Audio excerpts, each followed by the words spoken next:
Hello everyone, you're welcome to this class. So in this class, we want to solve questions on a simultaneous question uh, that we posted. So we need to start with the first one here. So the first question, solve the simultaneous equation, which is A plus B equals to 4. And then A minus B equals to 5. So this is equation 1 and this is equation 2. So in this video, we'll be looking at the two methods that we have treated so far. So and that is elimination and division and substitution method. So in this case, let's use elimination method because the coefficient of the variables are the same in both equations. Now, for example, if I want to eliminate A, so what I can do to eliminate is to say A minus C, that gives 0. But if I want to eliminate B, that means B plus minus B, that gives us 0. So assuming I want to eliminate B now, so I'm going to add the equation. So add the equation. So I'm going to add everything. So that means if I'm adding, that is I'm saying B plus minus B, which is same thing as B minus B is equal to what? 0. So this will give me 0. So that means A plus A is 2A equals to 4 plus 5 is what? 9. Therefore, A equals to 9 all over 2, which is 4 and a half. 4 and a half. All right. Then B. So I will now substitute the value of A into B. I can then say put A equals to 9 over 2 in any of the two equations. Let's say in 2. So and equation 2 that we have here is A minus B equals to 5. So that means I will say 9 all over 2 minus B equals to 5. So that is 9 over 2. I can bring 5 to this value minus 5 over 1 equals to what? B. So let's find the LCM. This is 2. That is 9 minus 10, which is B. So 9 minus 10 gives us minus 1 all over 2 equals to what? B.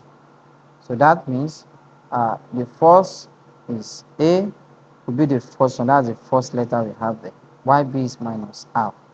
So the answer is this here. I hope this is very clear. So that is that on number 1. Then for question number 2, so the value of x, so in the simultaneous equation, so which means we are only looking for the value of x in this question. So the first equation is 2x plus 3y equals to 4. This is equation 1. Then the second one is 5x minus 3y equals to minus 11. This is equation 2. So if you look at this one as well too, so we can use elimination method because the coefficient of y in both equations are the same, which is 3, 3. So what can we do? We have plus 3y and minus 3y. We want to make it to be 0.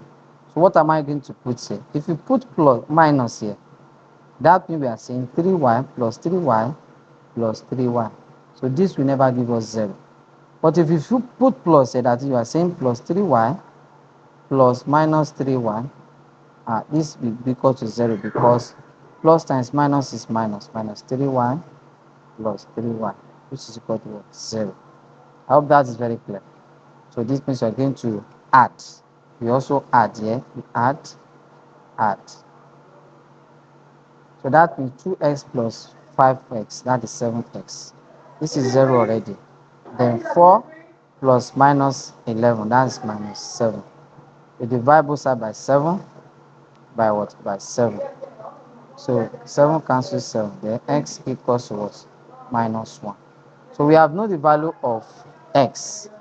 So, and that is what we are asked to look for. So we have to look for the value of what? X, which is what? Minus 1. So the answer is A. Is that clear? Question number 3 now. For question number 3.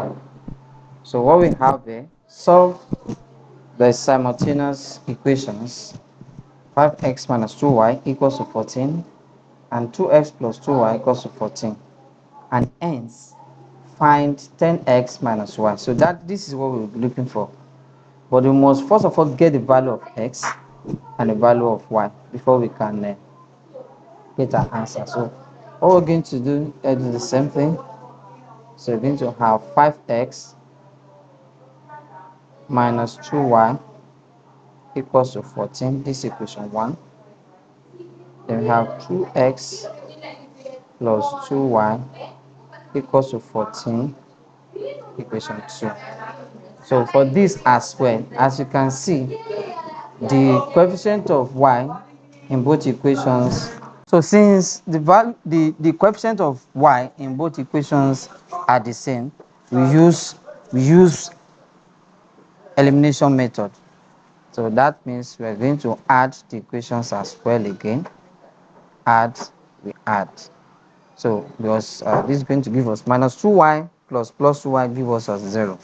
So this is going to give us 7x equals to 28. Divide both sides by 7. So therefore x is equal to what? 4. So we know the value of x, so it remains the value of y. So we can then put x is equal to 4 in let's say 1.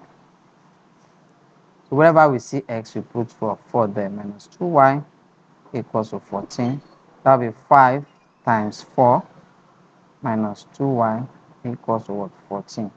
So this will give us 20 minus 2y equals to 14. Then that means 20 minus 14 equals to what? 2y. So this will give us 6 equals to what? 2y. And then that is going to give us uh, y to be what? 6 divided by 2, which is equal to what? 3. So we've known the value of x to be 4 and value of y to be 3. But the question is to find 10x minus what? Minus y. 10x minus y. So that means that means that 10 multiplied by 4 minus what? Minus 3. Right? So this will give us 40 minus 3 is equal to what? 37. So that gives us the answer to be what? 37. And we have 37 as this option here. I hope this is very clear. And the next one, question 20, question 4. So we have the value of y in the simultaneous equation. That is, find the value of y. That's what this means.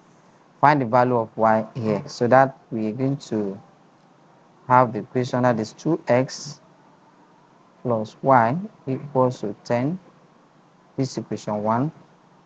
And 3x minus 2y equals to 1, equation 2. Now, if you look at these equations here, so the coefficient of x in both equations are not the same. The same thing with coefficient of y in both equations are not the same. But we have coefficient of y to be 1 in equation 1. So it is advisable and it's going to be very easy for you to make use of substitution method to solve this. So we can still use elimination method, but that's not for the purpose of this class. So we're going to make y the subject of formula in equation 1. So we just say from equation 1, make y subject of formula. So that means y will then be equals to 10 minus 2x. It's going to give us equation 3. So having known that, so the next is to now substitute. We're now going to put equation 3. You know, we use equation 1 to form equation 3. We now substitute 3 into what? Into 2. So we are coming from 1 to 3. Then we go back to 3 to what? To 2. So put 3 into what? Into 2. So, and 2 is 3x minus 2y equals to 1. All right? So that means we're going to have 3x, all right? 3x minus 2 into 10 minus 2x equals to what? Equals to 1. Alright, because the value of our I is 10, of our y is 10 minus 2x. That will be 3x minus 2 times, let's open, you are going to use minus 2 to open the bracket. Minus 2 times 10 will give us minus 20. Minus 2 times minus 2x will be plus 4x equals to what? 1. I hope I'm making sense. So that means we're going to have 3x plus 4x equals to 1 plus 20. So this gives 7x equals to what? 21. Divide both sides by 7. So by dividing both sides by 7, we're going to have x equals to what? 3. So x is equal to 3. So we're now going to put x is equal to 3 into equation 3. Because in the equation 3, we've already made y. We have known the value of x now. We've made y the subject of formula here. So that means y will then be equal to 10 minus 2x. So wherever we see x, we put what? 3 there. That will be 10 minus 2 into 3, which is equal to 10 minus 6. And the answer is equal to what? 4. And the question asks us to find the value of y. For the value of y in this, that means we are looking for y, which is what? 4. I hope this is very clear. All right, the last question, we have question number 5. So the question asks us to find the value of p in simultaneous equation. We are only looking for p. So here we have p minus q equals to 8. Then we have p equals to 8. This is equation 1. Equals to 8 minus what? Q. This is equation 2. So in this, what you are going to notice here is that in this question, p is already the subject of the formula in equation 2. So there is no need for us to make p the subject of formula in any one. So we're going to just substitute. We just say put 2 equation 2 into what? Into equation 1. And doing that, we're just going to put the value, this value to replace p in equation 1. And equation 1 is p minus q is equal to 8. That's wherever we see p now, we substitute with this 8 minus q. That is p. Then minus q equals to what? 8. So from here, we can solve for that. And that will give us 8 minus 2q equals what? 8. So that's minus 2q equals to 8 minus 8. That is minus 2q equal to what? 0. So therefore, q, so divide both sides by minus 2 by minus 2. So q equals to what? 0. So having known the value of q to be 0, so we now need to what? To put q equal to 0 in 1 or 2, in 2, because this p is already solved the formula. So that means p equals to 8 minus q. That is p equals to 8 minus 0. Then p equals to what? 8. So that is the answer there. How this is very clear. So that is that for this question. That is simultaneous equation for you. So we're going to meet in our next class. Bye for now.